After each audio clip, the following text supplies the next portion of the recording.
Robin, issue 17, Joshua Williamson writing with Roger Cruz on the art, and I kind of completely forgotten that this was going to be the last issue. Obviously, it is spinning out into the Mark Waid book, which obviously is even a little tease at the end for that book.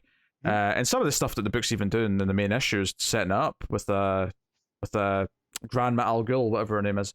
Yeah. Mother Soul. That's the one. So, yeah, I mean, this is basically the kids are on the way back to the island because they know Lord Deathman's up to something. Yep. We saw him kiss Mother Soul last issue. Turns out she's kind of just using him to get the heart of the demon. She's a ghoul, of course she is.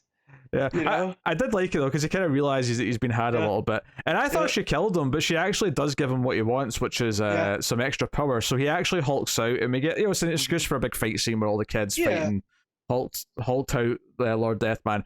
I do love that he's maniacally laughing because he loves the fact that he's a big Hulk monster.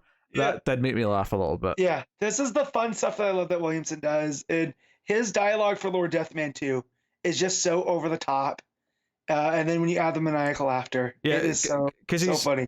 He's swiping his big claws because he's sort of like hulking demonically, and whatever. But then he starts glowing green with presumably Lazarus energy, and he just starts laughing and says, "Oh baby, we're cooking with gas now," as he smiles. And I'm like, I love how much he loves being a supervillain. Yep. That was the line. The now we're cooking with gas, as because all he wants to do is be able to defeat the Batman of Japan, right? That's what he's doing, or is it all Batman? He wants enough power. But yeah, and I also love the stuff that Flatline, saying that she wasn't a damsel.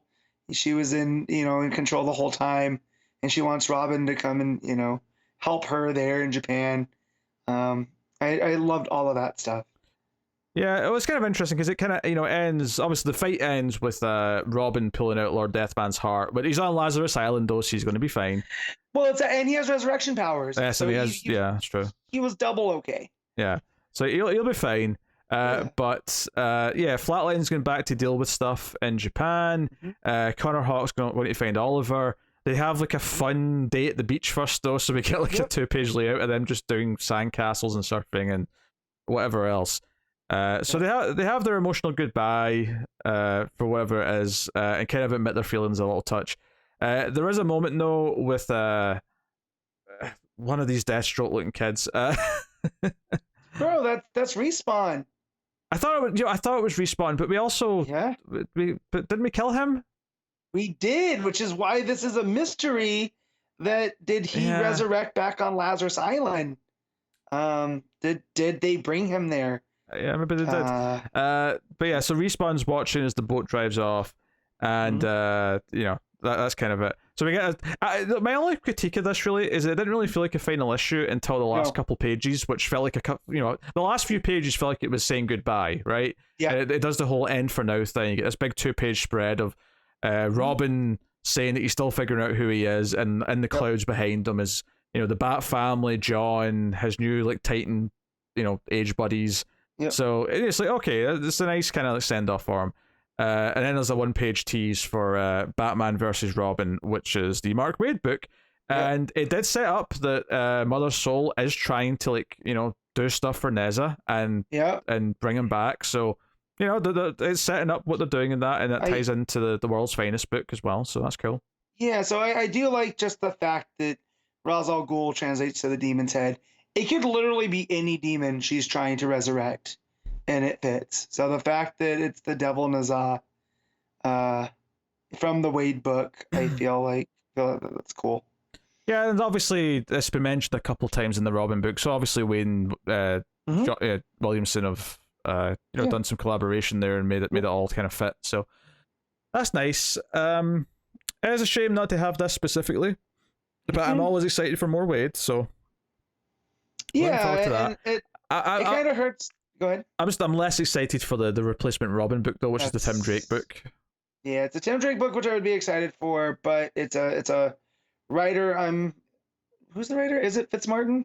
It's the writer who was doing the Tim Drake shorts and Urban Legends. I think it's Meg Fitzmartin, I think it is, and that's fine. But it's Riley Rosmo art, so. So yeah, I thought this was a nice issue of Robin. Not my favorite of the run, and nothing spectacular, but a decent send off for some of the characters, and just a tease of where they're going now. So you'd assume that the Green Arrow and Connor Hawke reunion will happen somewhere. There's no Green Arrow book right now, so who knows? No. But I am feeling about this book like I did about the Titans of the early 2000s, where I really like all of these characters when they're together.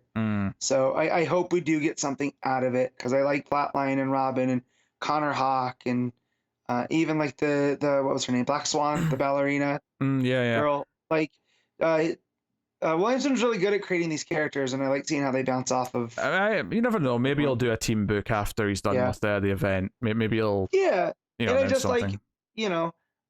However, this book has really gone through that. I was a huge Tim Drake fan of Robin, and I feel like he's the best Robin. And I don't know if I'm just being fickle, right? But after this run on the character, I'm really liking Damian for a lot of the choices that he's made and where he's at, and that he's really making a push. So Damian's my second favorite. So So no, it was good. The Roger Cruz art I really like. When we got to the happy fun stuff, it didn't have the same like not feeling, because I felt like Roger Cruz. I don't know, when it's just not action focused. It looked like it was inked and colored a little bit differently, because it looked flatter and simpler. Yeah, like you could tell it was him, but the art felt different. I don't know, maybe he was going for a softer vibe because of the different actions going on. But no, but it was fine. Like I do like his art. So, but no, this book's been a whole lot of fun. I'm sad to see it leave. Although we are getting Wade as a slight continuance of whatever's going on, so that's a bonus. But I'll be sad that Williamson's off of Robin now. Yeah. All right, what are you giving Robin issue 17? I'm giving this an 8. Yeah, I bet you give it the 8, I think.